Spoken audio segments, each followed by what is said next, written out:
yeah, I can hear you. Okay, so how's your weekend? Yeah, not being too bad. Yeah, kind of. I'll say a decent weekend. Yeah, lots of events going on. How about yourself? Just yesterday I did an interview with some guy who does events for a gaming company, like big gaming company. So it was a second episode. So we are actually recording the third episode.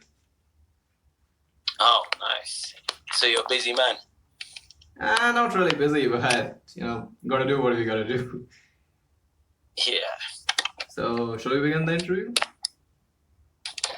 Yeah, I'm ready. Okay, so can you please tell me about your career journey as event management professional? Okay, yeah. So first, I started off as just a promoter. So I was promoting high-end nightclubs, and from there, I moved into the role of promoter manager. So I now manage promoters for high-end nightclubs. So I still do the high-end nightclubs, but I'm now the promoter manager role. And then I started my own brand called Messiah Parties, which is set to be the biggest and baddest events in the UK going global. That's the whole idea. And yeah.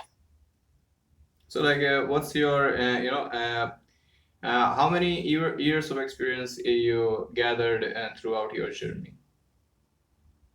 Okay, so I started getting into the event industry 4 years ago. So it was a bit before COVID. It was the end of 2019 when I got into the event industry, and that's when I was at the promoter, just the regular promoter role, and then I got pushed to the promoter manager role. Right, well, it was right after things started opening up again in the UK, which was summer. It was August. Yeah, it was August 2021.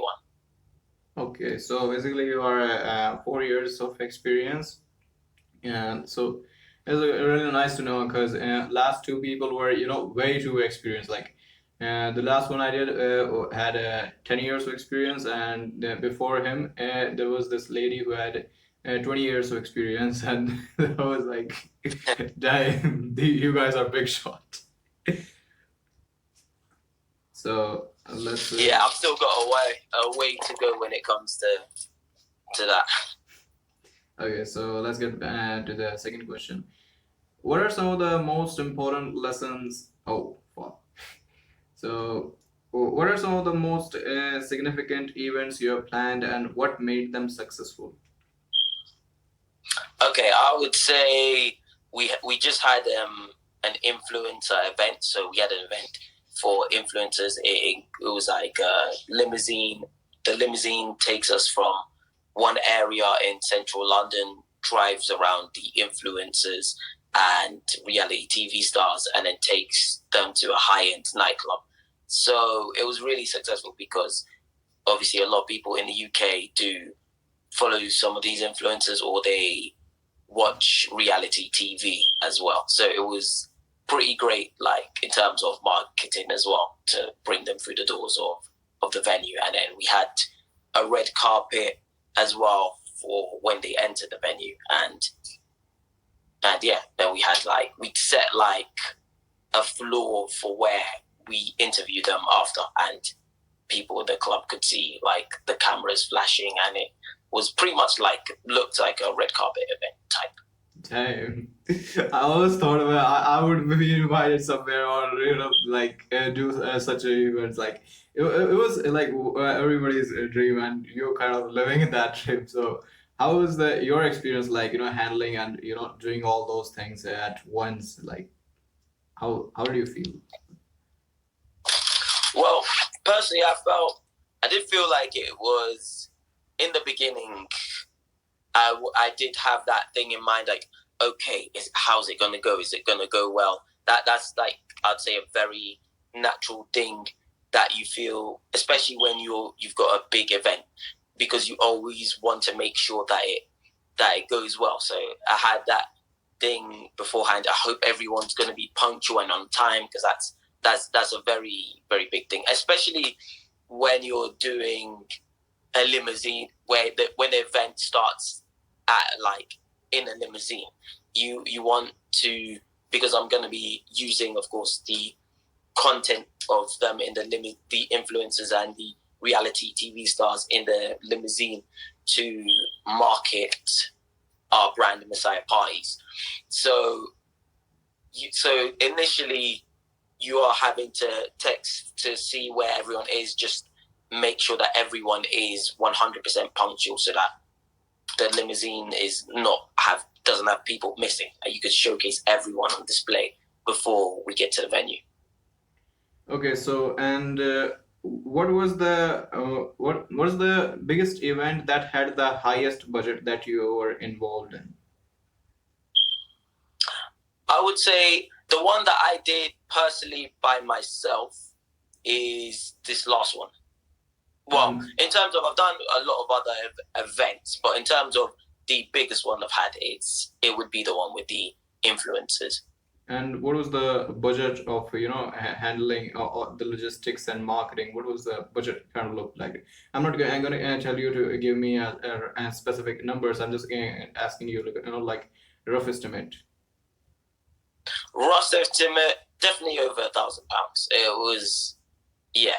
The rough estimate maybe 1,500 because I had to spend on the limo, the drinks, the red carpet, the whole stage setup as well. I had to spend on that. I had to spend a lot on that. And okay, so yeah, probably about. How much money did you spend on marketing for that event? Marketing. Oh yeah, marketing.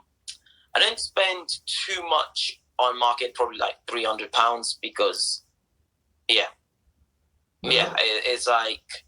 That was a bit shocker to me. Like I thought, like you have 120K budgets to for the event to implement, and you spent just like 300 euros. Like so that was kind of surprising to me because I always thought like when you're hosting an event, and the last thing you want is spend less money on advertising. So yeah, exactly. See, because for a lot of people, it's conventional to use the whole market online, but because with what we do, it's very specific in terms of who we're trying to reach out to. So I personally prefer to network a lot.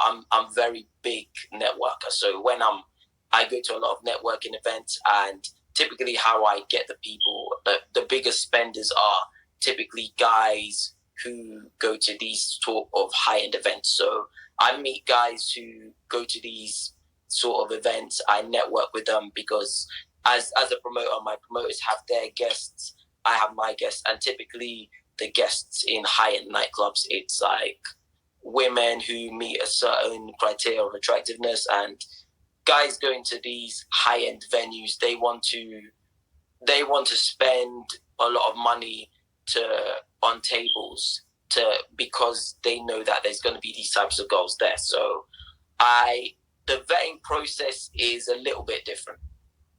Like when it comes to this one specifically, so because you do have to make sure that the girls are aligned, look a certain way, right?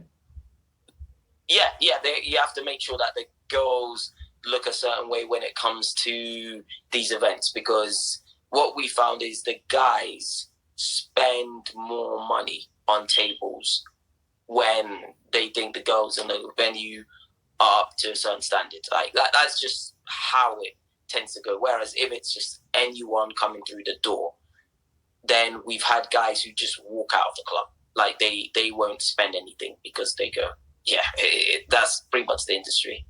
It's like they won't spend anything if they feel like, okay, well, the quality here is not great. They just leave. So basically, you kind of make sure that the quality is there, like the atmosphere and the decor of the theme and all that. Yeah. So I have to make sure have to like be extra precise when it comes to making sure that like that the quality is there when it comes to the guests as well.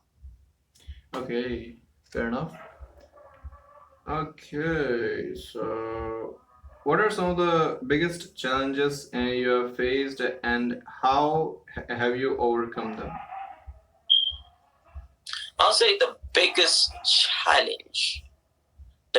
challenge for me, I mean, I would say personally, yeah, I'd say it's definitely managing quality control. That is, it's a big thing right now with our events, is to manage quality control of the guests that you are bringing through, and also I'll say what's the next biggest thing.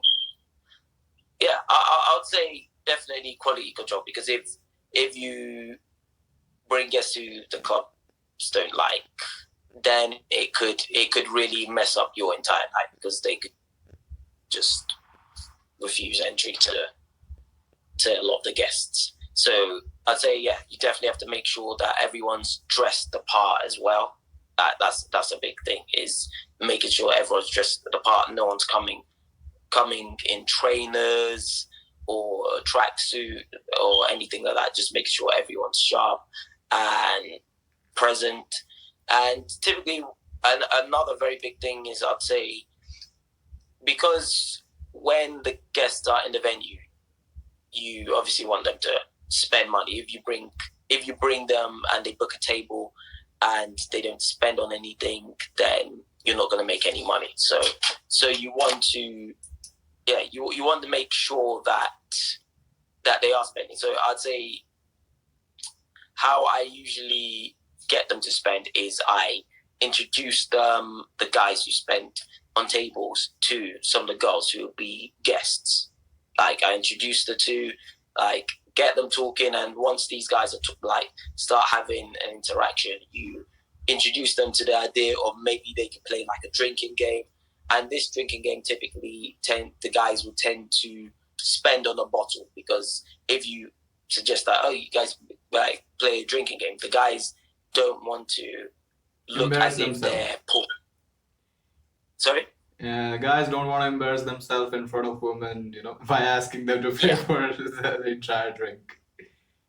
Exactly. So the guys, they don't want to end up looking like they're poor. So what they do is, at that moment, they'll buy a bottle, and if the bottle's finishing, I will just mention, okay, it looks like you guys are running low on alcohol. Oh, that table looks like they're about to get a bottle. Then I'll just point out a random table, say that looks like they're about to get a bottle, and then the guy will be like, yeah, we're just about to get another one anyway, and because they feel more compelled to buy another bottle too, because again, they don't want to look cheap. Yeah, of course. So now let's get to the other question. What are some of the most important lessons have you learned over the course of your career? The most important one for me personally is to be persistent. It is being persistent, because, and also not letting the idea of failure get to you, because it's easy to feel sometimes, if you're doing a lot of outreach for a big event, it's easy to feel like you're going nowhere with it. So, like, I remember last year for New Year's Eve, we were doing a lot of outreach for our New Year's Eve event. And in the beginning, yeah, we had a booking here and a booking there, but it looked almost as if it was going nowhere. And, okay, like, we kept a positive mindset of, okay, let's just keep going. At the end of the day, like, if it doesn't work out, we could say at least we tried. And the thing that actually helped us, like, fill out the limousine, because that was another limousine event to take us, like, all the guests to the venue. The thing that actually helped us through it was really just persisting. It was that never giving up mentality. And closer to the date of the 31st, which is New Year's Eve, is when we started getting the most sales. That's when people started really coming in and piling up. Okay, so and since you bring up the outreach topic, I want to ask you like, what is your best marketing channel? Is it outreach, inbound, or cold emails, or paid advertising, SEO? What are the channels that you mostly use? So for me personally, I do use LinkedIn to try and reach out, but I find, and I do use Instagram and Facebook and all of those, and email. But what works best for me, in my personal experience, is actually meeting them in person. Is meeting them at different networking events or any sort of high-end nightclub where you have your guests, and then introducing them.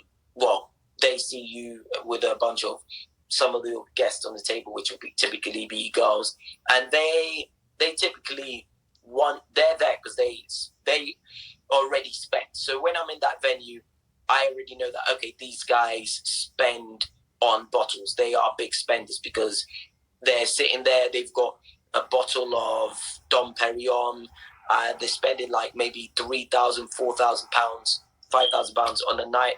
So them in that venue, I already know this person. Number one, this person likes to spend big money, like in these nightclubs. Number two, he's trying to interact with the girls. So he's typically spending because he wants to be around these kind of girls. So then I start having interaction with the guy after that, and then I start introducing him to some of my other guests, and then I take his contacts from there. And that personally, I know they say like social media is the way forward, but for me personally, the best success I've had is, I think it's meeting people in person is, in my opinion, still undefeated. But it might be because I'm good at like having different ways to interact with people. But I think going to these events where these people are, like networking events that these people will be at,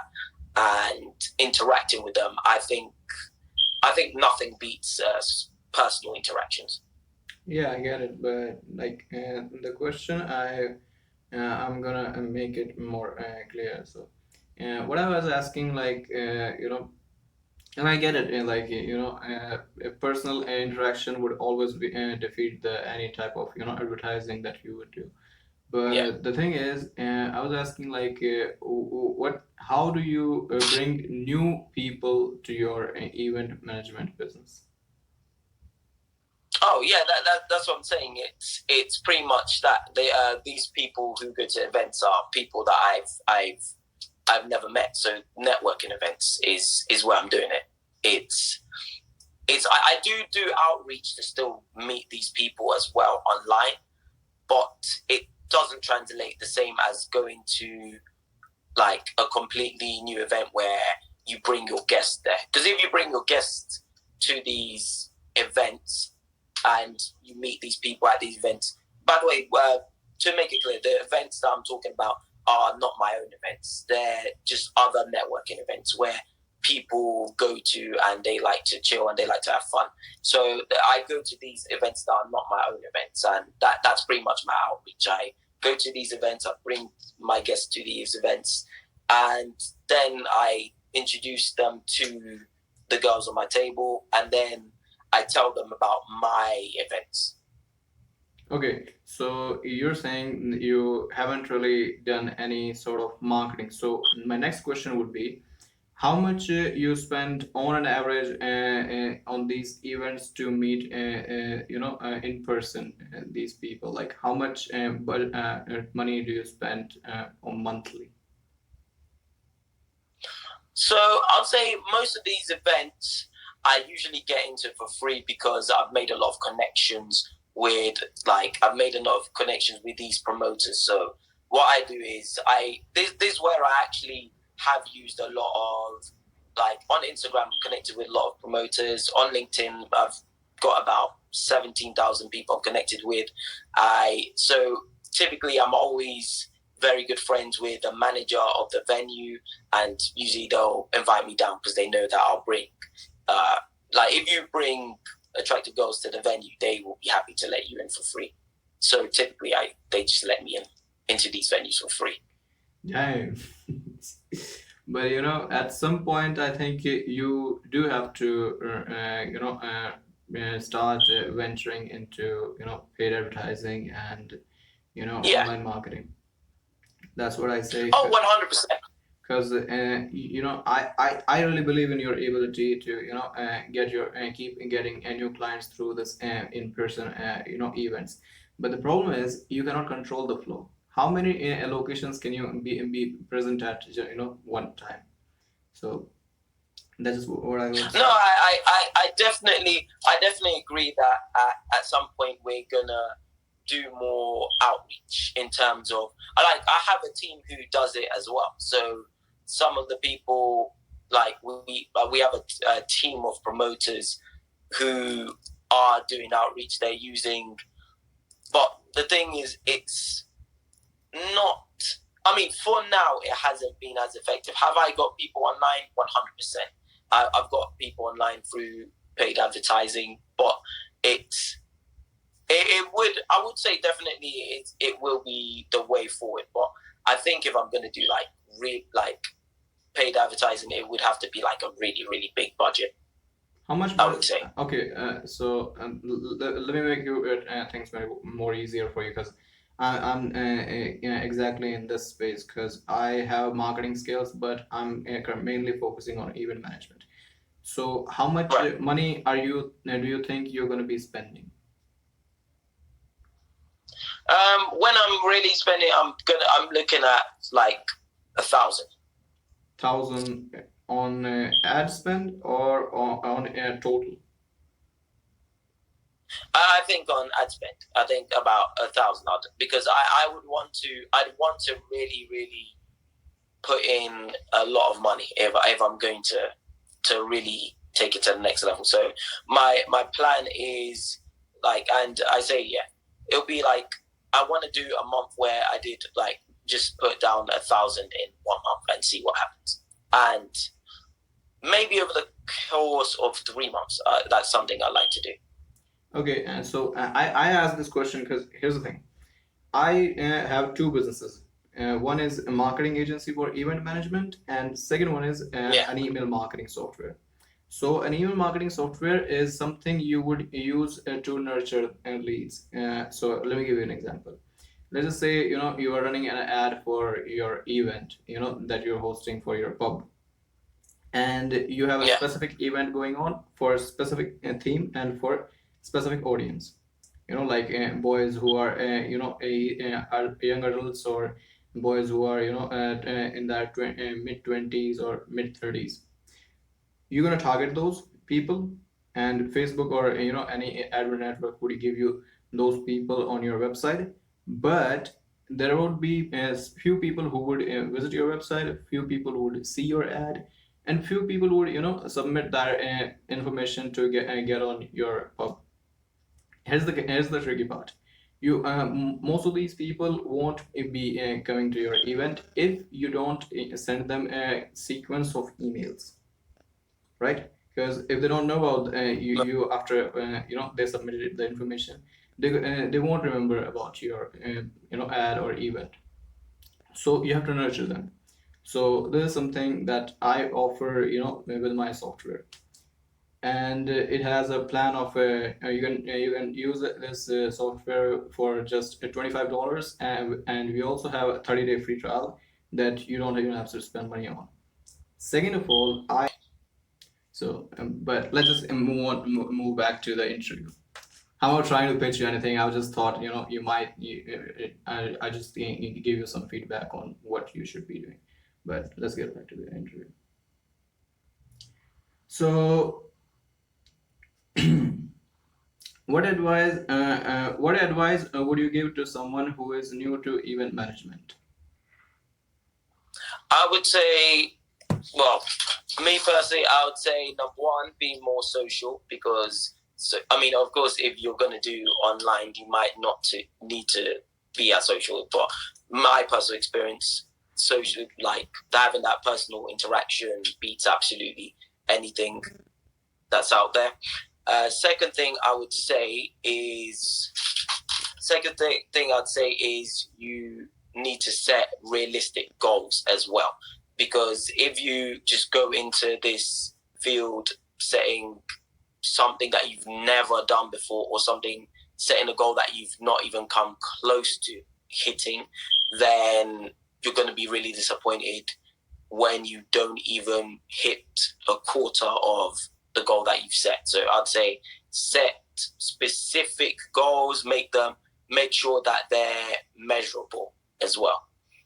And I'd also say another thing is, okay, here's where I actually used like advertising as well. Is what I did was I set out advertisements for promoters as well, for people to join our team. So we have a list of promoters on our team as well, people who use social media to promote our events as well. I say the more people you have in your team, the better for yourself. So, because those people can tap into their own network as well as doing their own sort of outreach.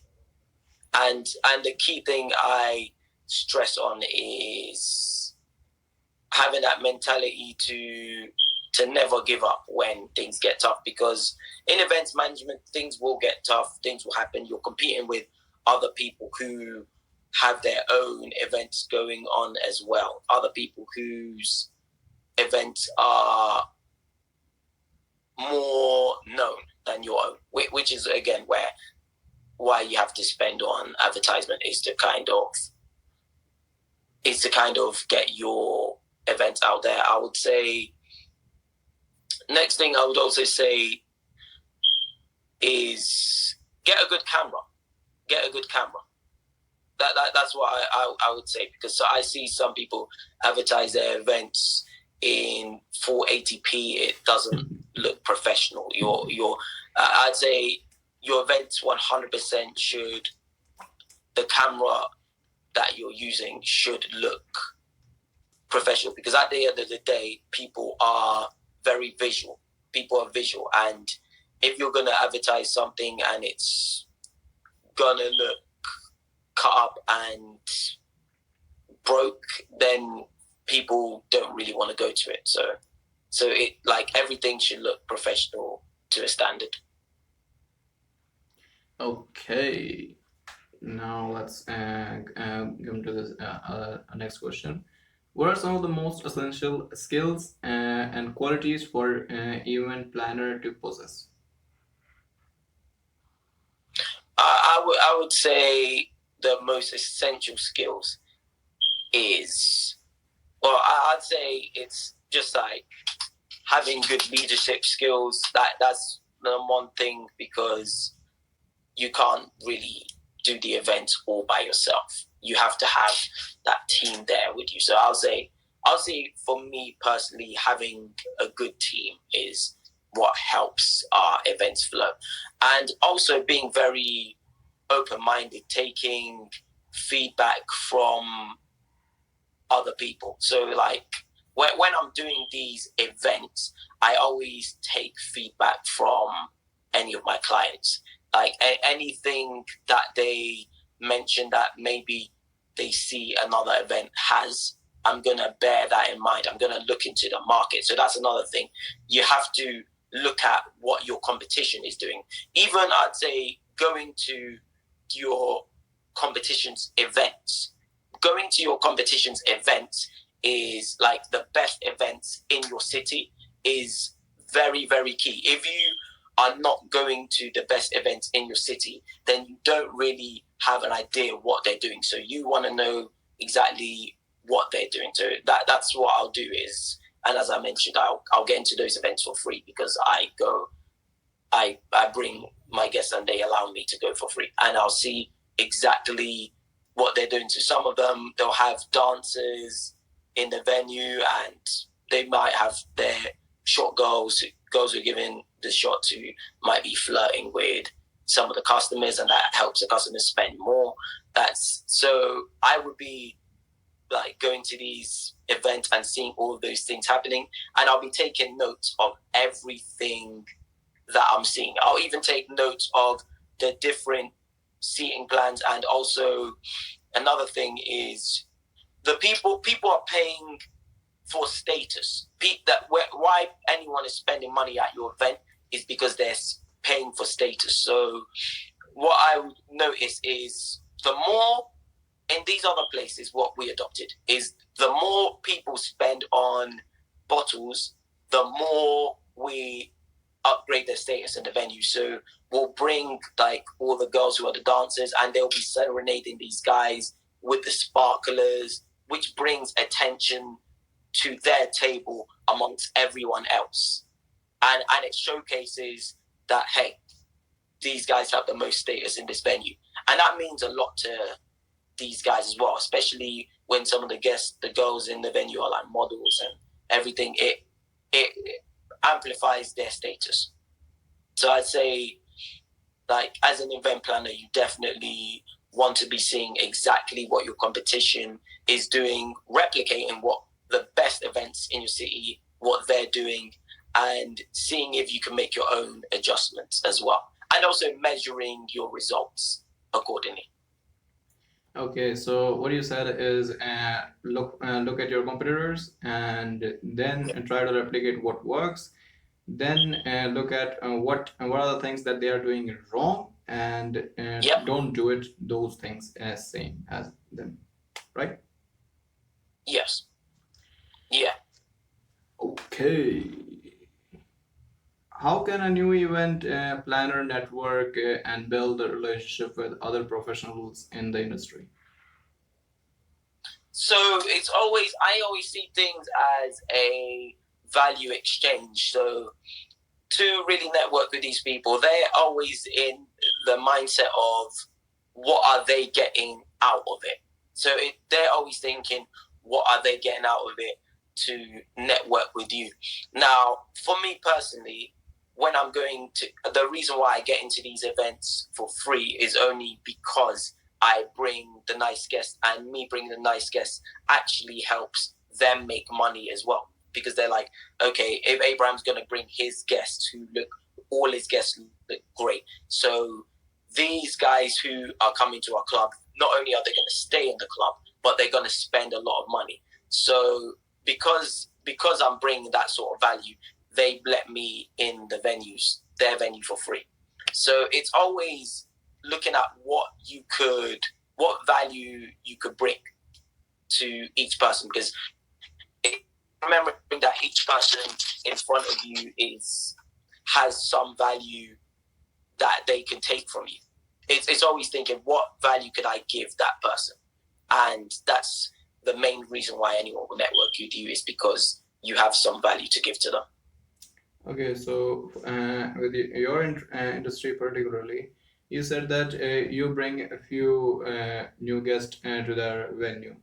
But what if somebody doesn't have such a huge network in the first place? So what other value can they bring except money or new guest? Okay, well, I would say in that case, I'd say in that case, they have to be just extremely social. So another reason why I can do it as well, because, well, I'll say my case is unique because I will go into high-end stores and start striking up conversations with people. So I'll go to a place like Selfridges or Harrods, and I'd start interacting with people in the area. I'll just start interacting with people, and when I'm interacting with them, I let them know that I do these events and the values and the benefits they'll get from these events. But how I usually go about doing that is I tailor each event to them. So I'll ask them, okay, do you have like a birthday coming up? If they answer is yes, I'm like, okay, I do run a number of events. I wanted to know what kind of events would be more beneficial towards yourself. Sound fair enough? They'll usually reply, okay, that sounds fair enough. Then I'll ask them like a few questions of like if they were looking for an event, what type of events would they be looking for? Then I'd ask the age range of the people that they like to go, like for their venue, so that I can tailor it towards them. And also if they like a place which is up and dance and everyone's bubbly, or if it's more of a lounge, if it's an intimate venue.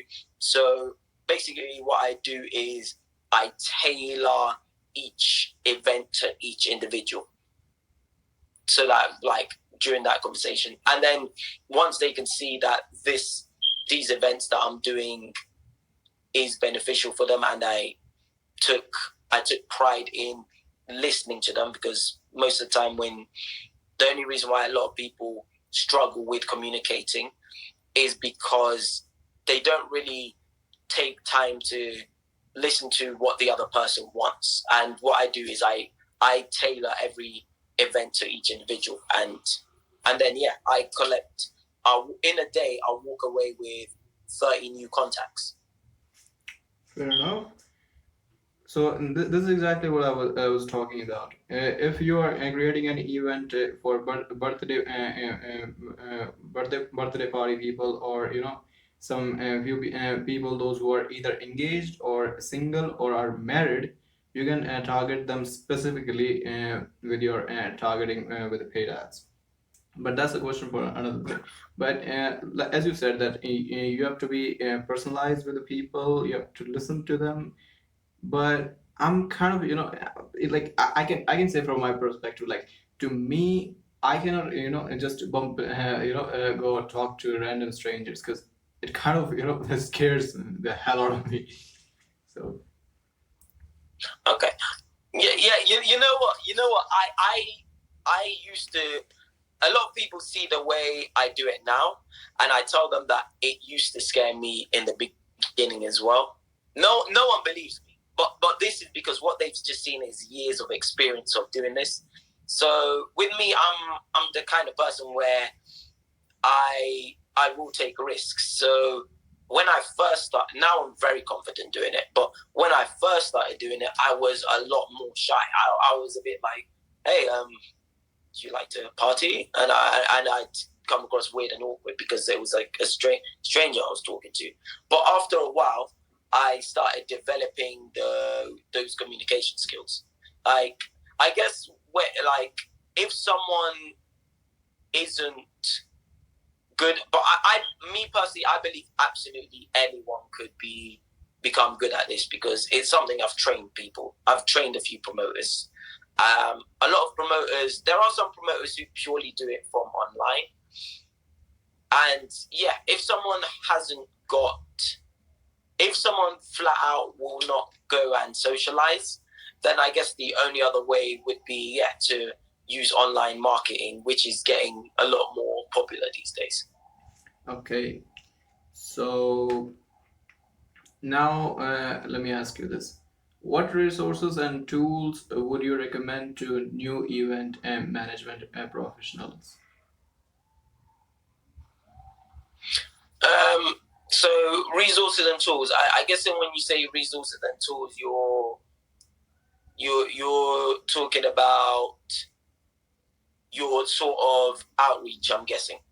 Outreach, and how to effectively handle the events, and kind of get into the industry insights, and how to effectively manage your events and create them personalized for everybody's needs. Okay, so how I do it is I have my own website called messiahparties.com, and it gives me all the insights as well. So to like how my website is performing. So it will tell me the amount of people who've visited it in like each and every month. Also, so on the website builder I use is Wix. That's and it tells you absolutely everything when it comes to your event. So how people make the payments is online directly through the website. Also, creating an email list is very important. I would say create an email list and send them an email every week, at least every week. I'd say better off every few days. Every few days, send different emails. Try and make it catchy as well. You don't have to make it clickbaity, but make it seem like it's more tailored to them. So there's a thing on the website builder I use where it automatically says the person's name. Yeah, I know So about it will that. say It also my software also had that functionality. It would tell them based on which event they first went to, what's their name and what's their gender. It can and what was the date that they filled the form. That can also be personalized for each individual in the particular list or in the particular campaign. Yeah, exactly. It's like that, and it'll be like, you missed out. You missed this, and the person seeing it will be like, missed what? And then open the email. So it's things like that to which stand out to people and make them more likely to read your email.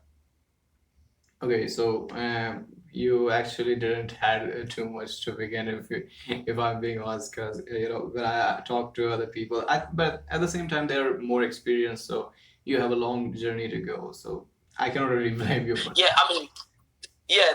To be honest, I'm not as much of an internet person. I'm more of a go out there and approach the people kind of person. That's more the internet stuff. I'm learning, but just because I've been a more outdoors, speak to people, communicate, socialize kind of person. So yeah, but I am trying to start learning the internet kind of stuff.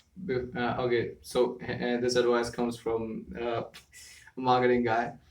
If any person reach out to you and says we're gonna get you that and new X amount of guest, do not believe them. Why? Because nobody can guarantee how many new guests you can get. You can get so many guests, you can get none at all. Because when we are doing outreach, that's the method of outreach. We have to make such a crazy offer so that people would recognize and are more likely to click on it. So if somebody says, I'm going to get you X amount of new guests, don't believe them. They're just starting out and they don't know what the fuck they're talking about. So if you ever need help with a consultation, like I'm here for consultation. Like I cannot really give you ad spend on my own, but I can give you insights on what you should do or what you shouldn't do. Or if you don't have time to do that, you can always reach out to me. That I'm also available. So, but here's the thing: if you're learning, then do the learning. But if you are trying to hire someone, don't hire them based on their offer, but based on their knowledge. How much they know about the things. Because if they don't, well, they're gonna burn out your ad spend, and you're gonna regret hiring them. I'm guessing there's a lot of that happening with people. Yeah, it happened. Okay, so let's move on to marketing, which I don't think would happen most. But how do you market the events that you're responsible for? So how I usually do it is, actually I usually have a team that does it for me. So they usually put together like a video compilation. Then they put the date of the event as well. They add nice background music to it, and then I just use send not spam emails, but just send a ton of emails to people promoting the event. And then I do it the same one. On WhatsApp, I've got about nearly 2,000 contacts. I just send it. Yeah, I've done crazy amounts of networking. And then Facebook, I've got over maybe almost 2,000 people on Facebook as well. I send a lot to them. Then I have a few different accounts on Instagram for the events, so I send the outreach to them as well on like on my Instagram page, I've got like 11,000 followers. I just send a lot of the outreach to them, and LinkedIn, same thing. You just send them like a lot of the. I just like. I guess the word could be spam. They might call it spam messaging, but I just like select all and then just send it. Okay, so when you bring up the emails, let me ask you this: do you do cold email, or you send emails to those people, those who have already attended your event, like the people those who have opted in your list by themselves? I do both. I do both cold email, and the majority it's people who I've already reached out to in the past and connected with. So I've typically got their email off after talking to them on Facebook, talking to them on Instagram, talking to them on LinkedIn. Usually I collect their email from those sites, or people that I've met in person, and then I show them my business card for the website and then collect their email, and then. Okay. So yeah, I'd say it's more warm technically. Yeah, more warm. So let me ask you this: how many people, how many emails do you send for each event? Oh, maybe thousands. For per event? Yeah, because a lot of people still won't show up. So I have to. I aim to make it at its capacity. So yeah, my usual aim and how I usually see it is you're better off overbooked than underbooked, because I have had that where we'd underbook, and usually when you underbook, it will give you disappointing returns. So I've learned that you're always better overbooking and having people be like, hey, they said the venue it's full capacity. You're better off having the venue at its full capacity than underbooking. I would say definitely. Okay, so which software are you using for email marketing right now? So right now it's just on Wix. Just Wix. Yeah, just Wix. And how much is it costing you? I know, kind of, but I want to know from you. Yeah, Wix. Typically, I might just spend like 200 a month. 200 a month? Yeah.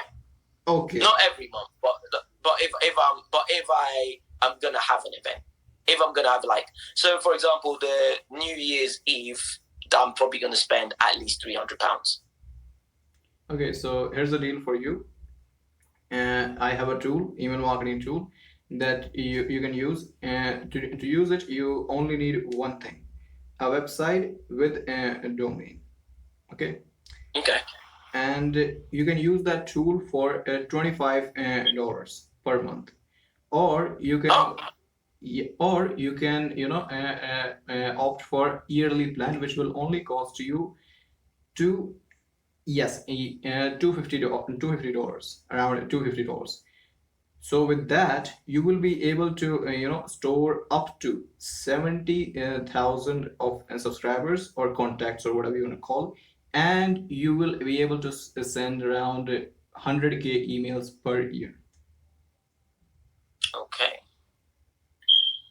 Wait, so those emails are automatic? Yeah, those emails are automatic, but the thing is, you can either but it won't give you a scraped list, meaning you first have to build your list, a list of emails that you're gonna send to, and you can do that by two things. You can either create a registration form for your event, or you can just upload the files manually.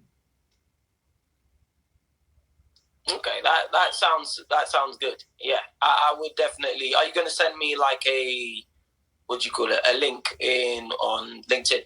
Yeah, be sure to do that. And here's the thing: you can use it for 30 days without paying me anything. And if you can tolerate a little watermark, then you don't even have to pay for that. You will be able to store 3,000 subscribers, 3,000 contacts in your list, and you will be able to send around 6,000 email every month without paying me anything. But first, you won't be able to use one email server, which is if your site is hosted on AWS, which is Amazon Web Services, which is way more expensive. That's why I didn't put that feature in my free plan. But if you have a hosting your website is hosted on Wix or a hosting platform like WordPress, then you don't even have to pay that. And if you are ever stuck in setting up your account, I'm here to help you.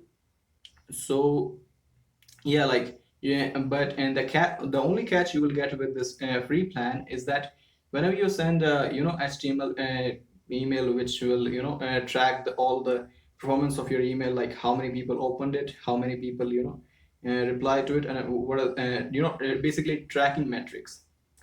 You won't be if you are trying to do that, you are trying to track your email performance, then every email you will send will have a a little watermark of my marketing agency. That's the only catch this free plan has. Other than that, all the features are free. You can create as many automation as you want, and you will be able to create 30 list, which means you can create a 30 list for 30 different events every month. Okay, yeah. So yeah, I'll be happy to look at it. Okay, so that was just my pitch. Like, but I thought, like, since you are spending that much, I can, really decrease your marketing spend for that. That's why I pitched. Otherwise, I wasn't really looking to, tell you anything. But I thought I could help you, and it's not something you have to pay. You can just try for 30 days, and if you like it, you can pay for it. And if you don't, well, no hard feelings. Okay. Okay. What are some of the most effective marketing strategies for event planners? Marketing strategies. Okay.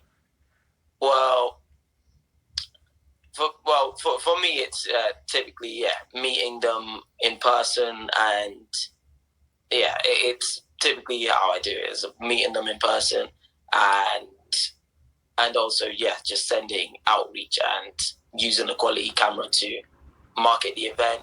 Also getting them to, very key thing as well, getting the guests to mention your company name in a video. So I'd have a lot of the guests saying, like, shouting out Messiah parties while they're receiving a bottle. That's what I'll get them saying as well. And also, if you could have a banner in the background of to prove that it is your event, because people might in their head think, oh, he could have got that video from anywhere. So typically what I do is I have a big, massive Messiah parties banner in the background, so they know that, okay, this is real. The people are all here in the Messiah parties event. So it's really things where it's showing people enjoy your event. So if they receiving the bottles, and on receiving the bottle they shout out the name of your brand, which is Messiah Parties, it also works really well having a number of people shout it out. Also, what is very underrated but people should always use, but I see a lot of people not using this, is testimonials. Is people like sending messages to you using like very positive feedback as testimonials. People saying like, hey Abraham, thank you so much for a great night. It was amazing. We all had fun and we'll definitely be back again. What I'll do is I advertise that on my stories. I include it in my highlights as well, so that people who are new to my page see that, okay, other people have gone there and had a great time. Because when it comes to it, essentially, people want to know from other people how good your event was. So definitely testimonials are an absolute must. Okay. So, uh, how do you measure the success of your marketing campaign? So usually how I just really measure it based on, I mean, sometimes I try to measure it based on the results. And for me, at least if more people are visiting the website, if I see that the more I'm spending, the more people are visiting the website, then to me, even if they're not directly booking, because mostly the people who book for me personally are people that I've actually met. But I at least know it's working if more people are visiting the website. Okay, Then I can, yeah. So basically, you look at the website visitors, right? Yeah. Yeah. So let me ask you this. Let's just say I'm a marketing agency and I come to you and ask you what's the main objective that you try to find with marketing. Like, what's the main measurement score that you would be willing to pay money for? Is it a website visit? Is it more event registration? Is it more guest? Is it more improved experience, or is it more relevant guest for your event? What would be relevant guests for events? Yeah. And how much should I what number should I put? Like, let's just say it also depends on how much the guys, let's say, okay, that I mean, usually it depends if the guys, if it's going to be a table who's going to spend like £5,000, then I'll be happy with that. So £10,000, like, and how many guests should I tell you? Like, I'm gonna give you, or should I say a new booking or a guest? Like, what would be the most more relevant lingo? Booking or new guest?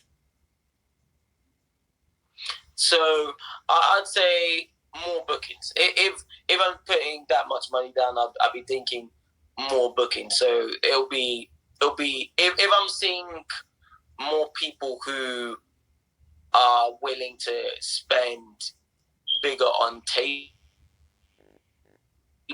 I'll know that okay, it's working because they're at least bringing me. So sometimes in the events, like a lot of the people I'll network with will be like people who are in real estate. They might even own a few properties, and those kind of people come into the event. I know that okay, so this person has got a lot of money to spend, like because he owns a number of properties, so he's obviously got a lot of money to spend. So if it was to bring me those types of people, like business owners, like big business owners, like then I at least know that my money is going to good use.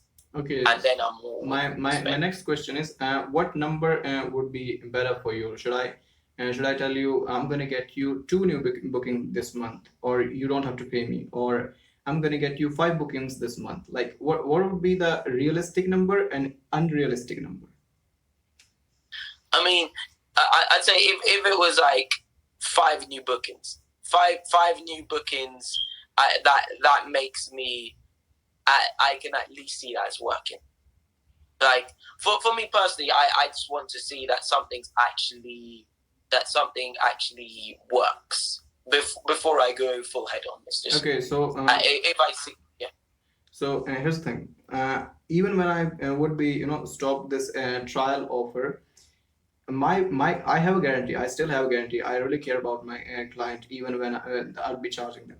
So my offer is, let's just say that I run your ads for and your entire marketing budget was around 2.5 grand, let's just say, and out of those 500 grand, no, 2.5 hundred grands, 1500 I took, and the rest of the money I spent on your ads to Facebook and Google and all that, and I managed to get you 5 new bookings every month.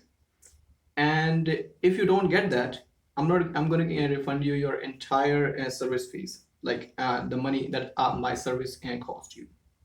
Is that something in the good offer that someone like you would be willing to take? Yeah, yeah, for certain. Because I mean, it's a it's what they call the offer where you're not really losing out. Yeah. It's an offer where you're not losing out. So those are the sort of offers that I like actually, and that's what we typically do with the clubs. Is we have it so you you book the table, but you're not spending up front.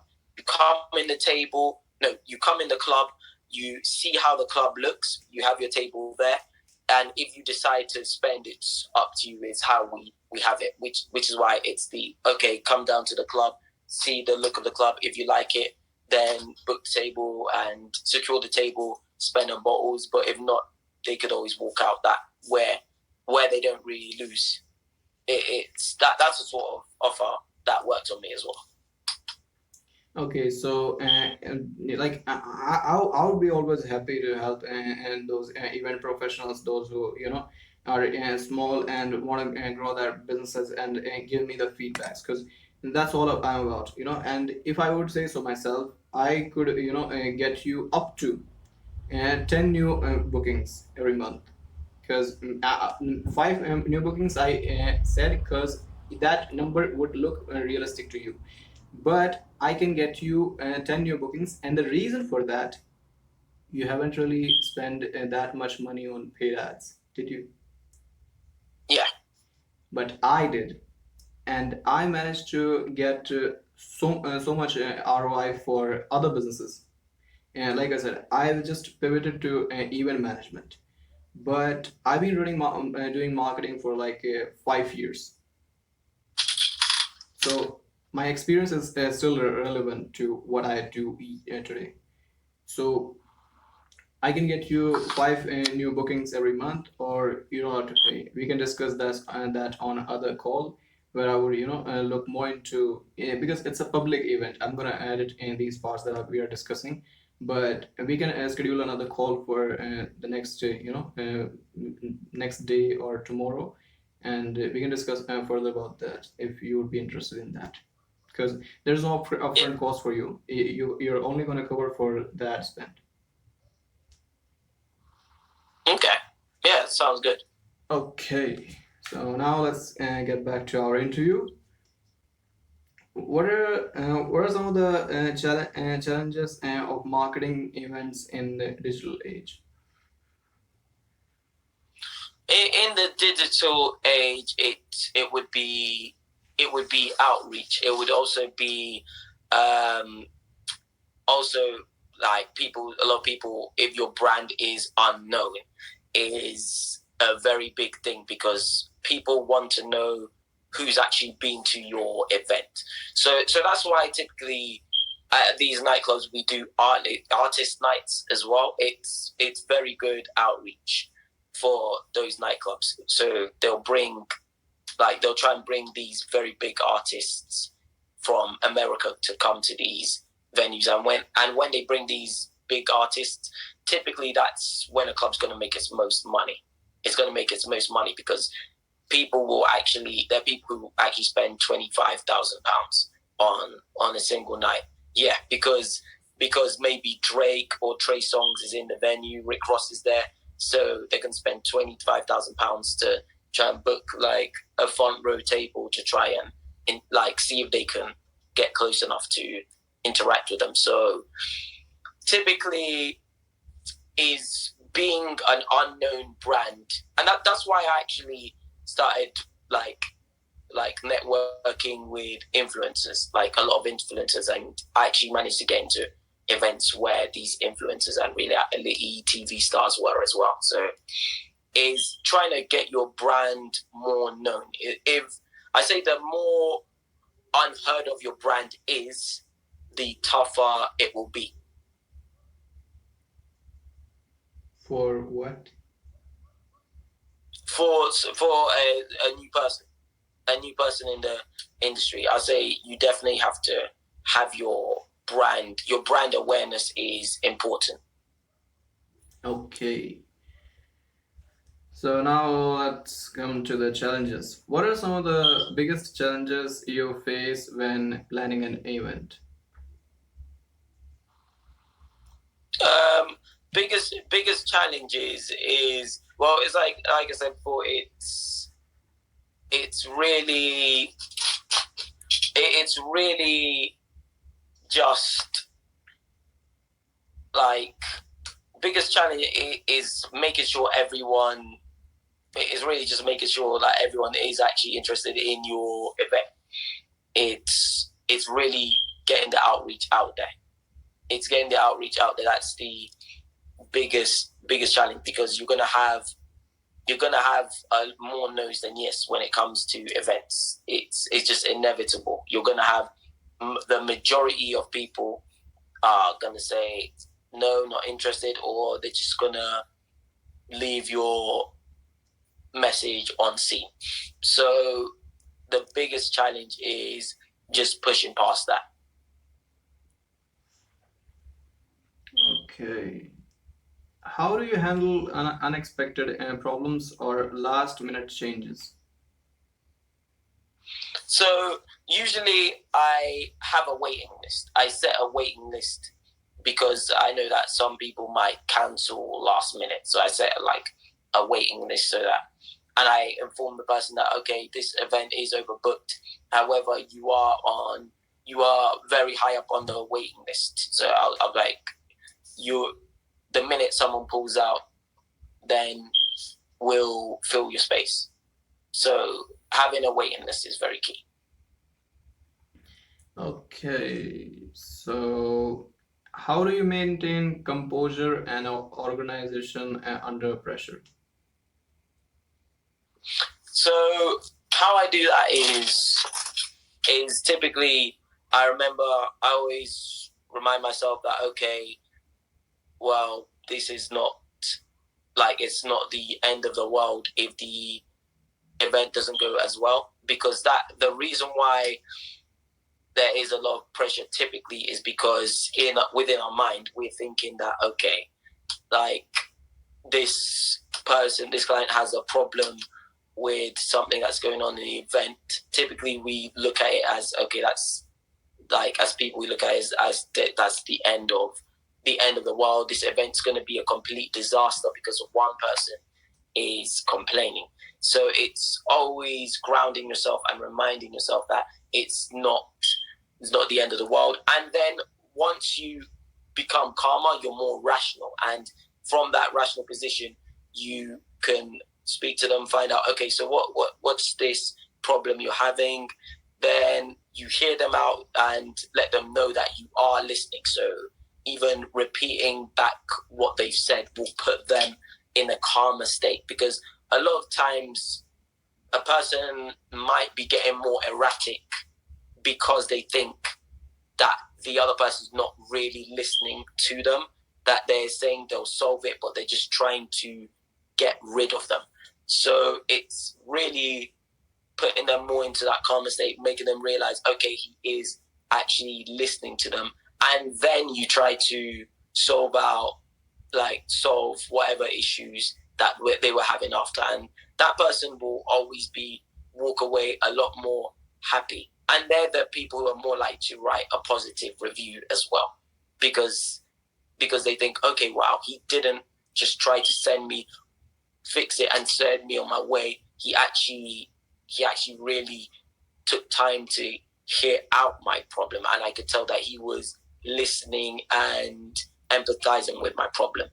Then he solved it. So basically, understanding the people's problem even when they are complaining about that, because sometimes those problems might be genuine. Yeah, exactly. So now that's the last question. How do you manage your time and workload effectively? Okay, so what I usually do is, like, on a Sunday night, I would set my weekly schedule.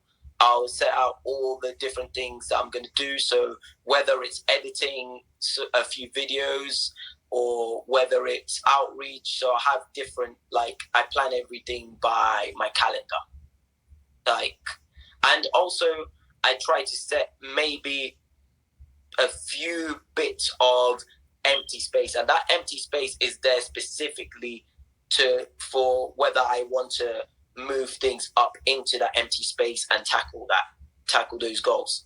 Because what I find is the reason why a lot of people fail within the industry is because they're all over the place, or if they think they could do 1,000 things at once. So they like, okay, I'm gonna do cold email outreach, then I'm gonna do outreach on Instagram, then I'm gonna straight away go into editing, then I'm gonna go straight away into making some calls.